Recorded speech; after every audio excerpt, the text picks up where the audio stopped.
Subject और predicate के बारे में, ठीक है। इंग्लिश ग्रामर में सब्जेक्ट एंड प्रेडिकेट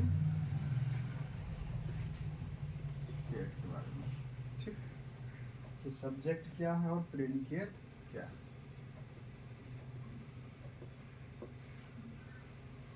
सब्जेक्ट को हिंदी में कहा जाता है उद्देश्य। क्या कहा जाता है? उद्देश्य। थोड़ा सा जटिल है शब्द, और इसको कहा जाता है हिंदी में विधेय। क्या कहा जाता है? विधेय, ठीक है। सब्जेक्ट मतलब उद्देश्य, वॉइस निकल। प्रेडिकेट मतलब विधेय, ठीक। हिंदी ना समझ करके, चूंकि इंग्लिश ग्रामर है, अगर ये शब्द कठिन लग रहे हैं तो आप इनको जान लीजिए और इनको जान लीजिए कि है क्या। एक सेंटेंस हम लिख रहे हैं कि Mohan is a good boy. Good boy. Mohan एक अच्छा लड़का है। इसकी हिंदी हो गई, मोहन एक कैसा लड़का? अच्छा लड़का है। अब हम यहाँ किसके बारे में कह रहे हैं? मोहन के बारे में कह रहे हैं, यानी मोहन के बारे में कुछ बताया जा रहा है। तो मोहन क्या हो गया? सब्जेक्ट हो गया। अच्छा, मोहन क्या है? ठीक है, एक अच्छा लड़का। तो ये क्या हो गया? ये पूरा पार्ट यहाँ से यहाँ तक ये वाला प्रेडिकेट हो गया, और ये क्या हो गया? सब्जेक्ट हो गया, यानी यस और पी। कितना समझ में आ गया कि सब्जेक्ट क्या है, प्रेडिकेट क्या है। मतलब ये कि हम जिसके बारे में कुछ बताएं वो सब्जेक्ट होता है, और उसके बारे में अगर जो भी कुछ कहा जाए वो क्या होता है? प्रेडिकेट होता है। सामान्य भाषा में या एक सामान्य नियम है कि अगर वर्ब है, ठीक है, कोई भी वर्ब हो, चाहे लिंकिंग वर्ब हो या मेन वर्ब हो, चाहे जैसी वर्ब हो, तो वर्ब के बाईं तरफ वाला भाग, ठीक है, क्या बोलेंगे इसको? लेफ्ट।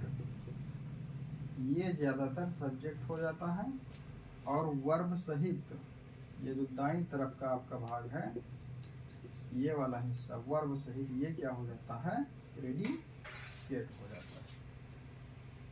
तो सबसे पहले पहचानना है वर्ब को, कि वर्ब कहाँ है। लेकिन कभी कभी उल्टा हो जाता है कि सब्जेक्ट चला जाएगा इधर और प्रेडिकेट चला आएगा इधर, और वर्ब यहीं बीच में हो जाएगा। तब ये वाला नियम दायां वाला, बायां वाला और दायां वाला नियम आपका काम नहीं करेगा। तब हम क्या करेंगे? वर्ब से पहचानेंगे उसको। इसके अलावा वर्ब ढूंढेंगे, साथ साथ में हम ये भी देखेंगे कि किसके बारे में ये सेंटेंस है, या किसके बारे में कुछ कहा जा रहा है, उस व्यक्ति का पता लगाएंगे। मतलब क्वेश्चन किया जाए कि कौन एक अच्छा लड़का है, कौन एक अच्छा लड़का है, तो इसका उत्तर क्या होगा? बताओ।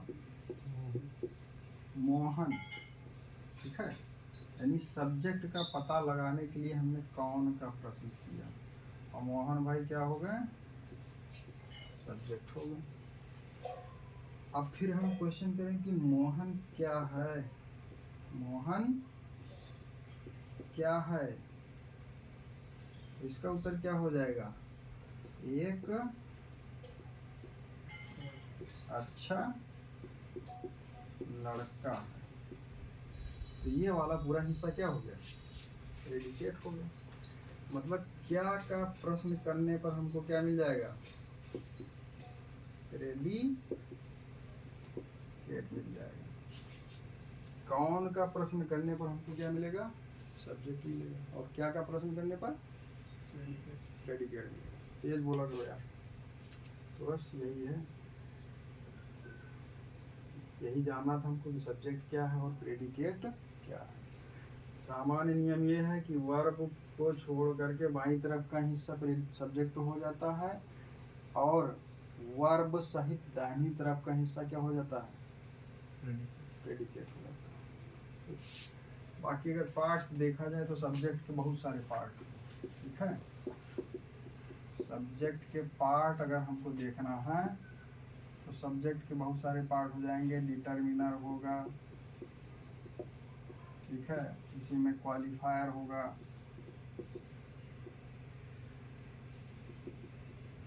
एडजेक्टिव हो जाएगा और एडजेक्टिव फ्रेज हो जाएगा। इसके अलावा हेड वर्ड हो जाएगा, ठीक है। और अगर हम प्रेडिकेट का पार्ट देखेंगे तो प्रेडिकेट के भी बहुत सारे भाग होते हैं।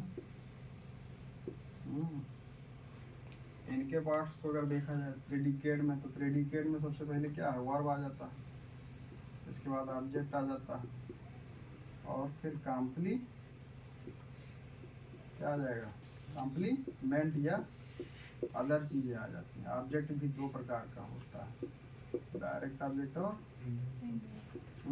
इनडायरेक्ट। डायरेक्ट मतलब क्या, खल्लास, बेजानदार चीज़, यानी इससे वस्तु का बोध होता है। और इनडायरेक्ट का मतलब क्या, जीवित, किसी व्यक्ति या पर्सन का बोध होता है। तो ये चीज़ें हैं, यही हमको जानना था, ठीक है। इतना समझ में आ गया। क्वेश्चन लिखिए।